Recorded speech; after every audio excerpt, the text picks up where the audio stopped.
Le thème de ce stage, c'est unir l'intelligence et l'amour divin en soi. Ce que j'entends par intelligence divine, c'est quelque chose en nous qui est vraiment très droit, qui est vraiment dans la verticalité.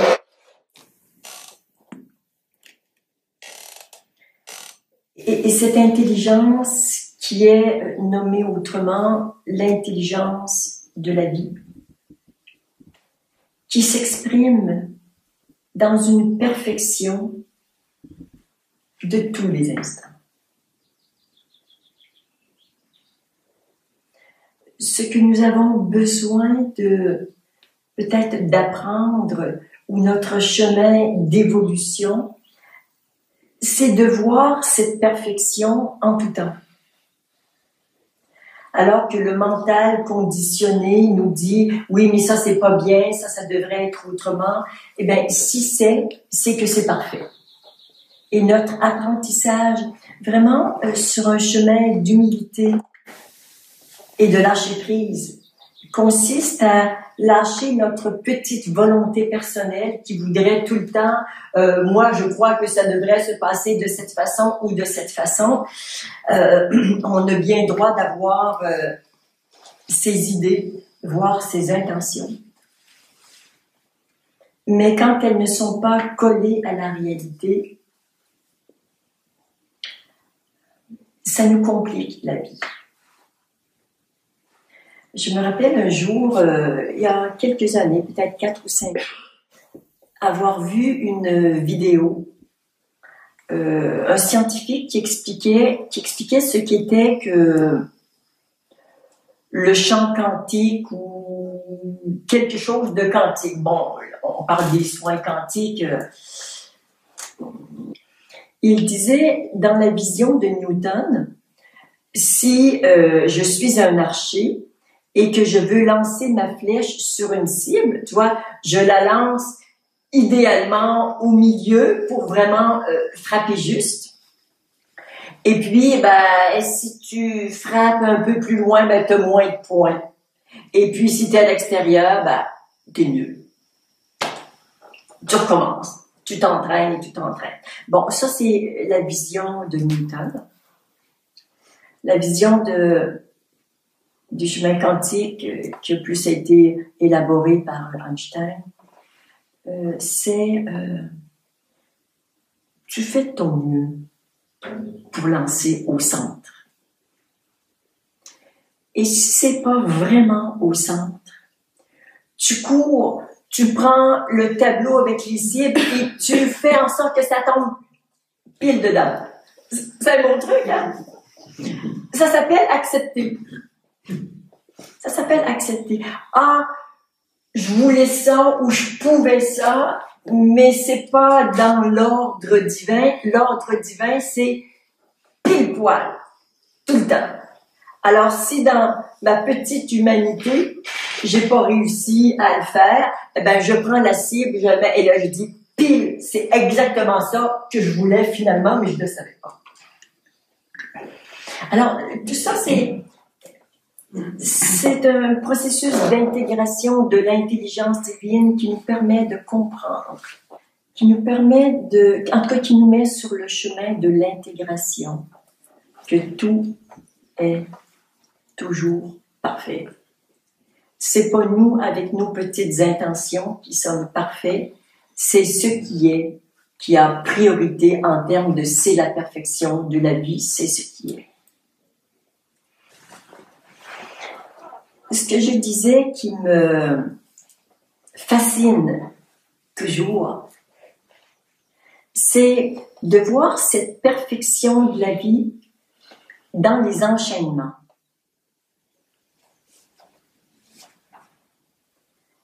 Par exemple, quand il y a des partages, pourquoi est-ce qu'une personne commence à partager et ensuite c'est la deuxième et la troisième? Et ça peut pas être autrement. Il y a quelque chose qui se construit à chaque partage et ce processus fait partie d'un processus de la matinée, qui fait partie d'un processus d'un stage de 3 jours, qui fait partie d'un processus d'évolution ou d'éveil. Chez vous, c'est que des processus dans des processus qui sont absolument, absolument toujours parfaits. Quand tout va bien, on est assez d'accord avec le principe. Le matin où tout va mal, où on apprend une mauvaise nouvelle, tu ne me diras pas que c'est la perfection de la vie, que mon fils de 8 ans ait le diabète, ou que ma mère souffre, la perfection de la vie. Merci avec tes histoires qui ne tiennent pas debout. Bon, on a besoin de... Ça te fait rire? Ta mère est malade ou quoi? Ouais. J'en sais quelque chose et j'en suis toujours à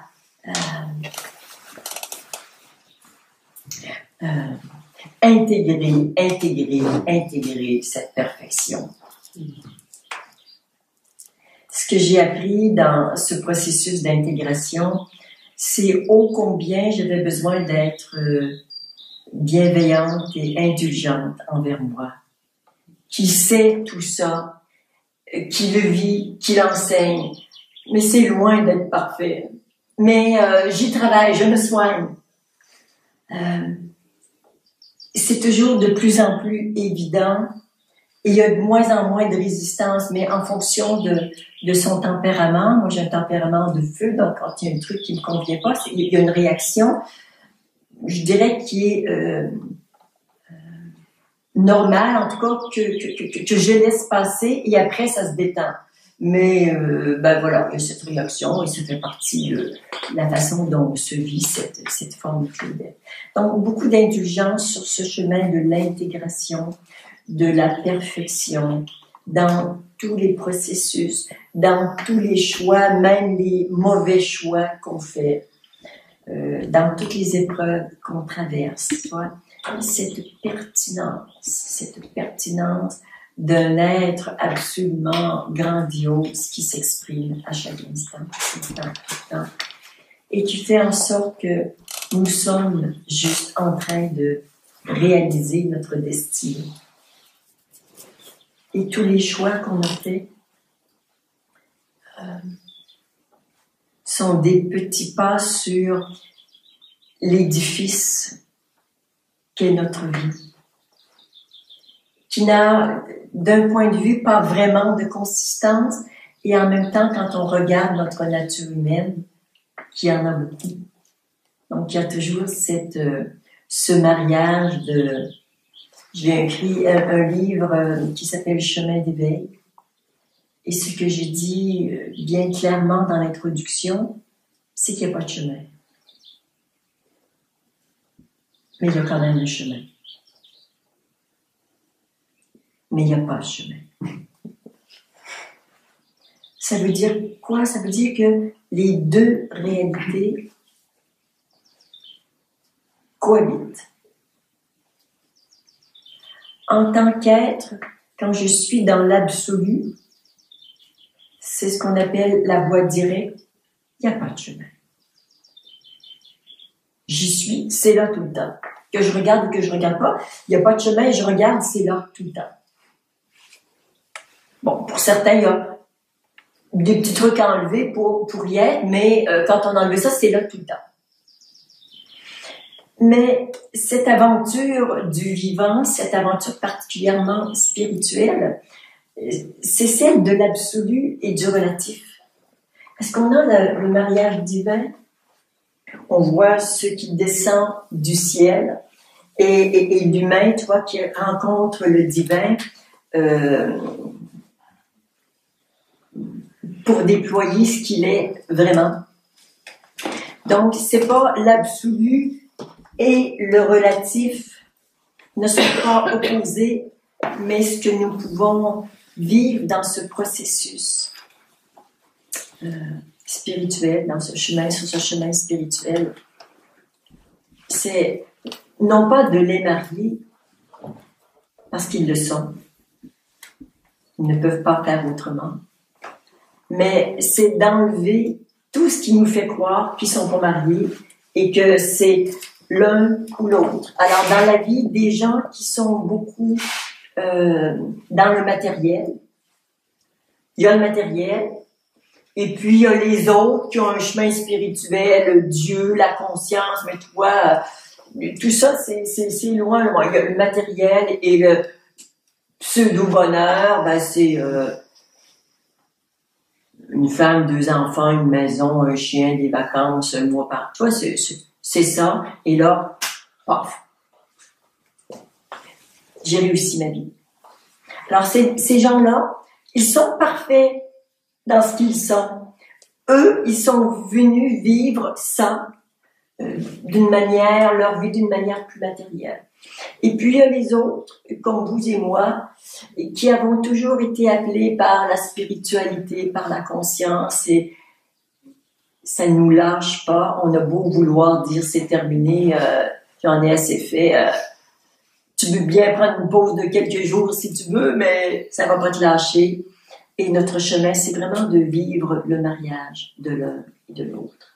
Et de voir que les énergies célestes descendent sur Terre et que les énergies de la Terre montent pour accueillir, vraiment avec une grande soif, comme une terre sèche, pour accueillir cette pluie divine de grâce, de lumière qui descend sur nous et vivre au cœur de ce que nous sommes, de vivre l'union du ciel et de la terre, du divin et de l'humain.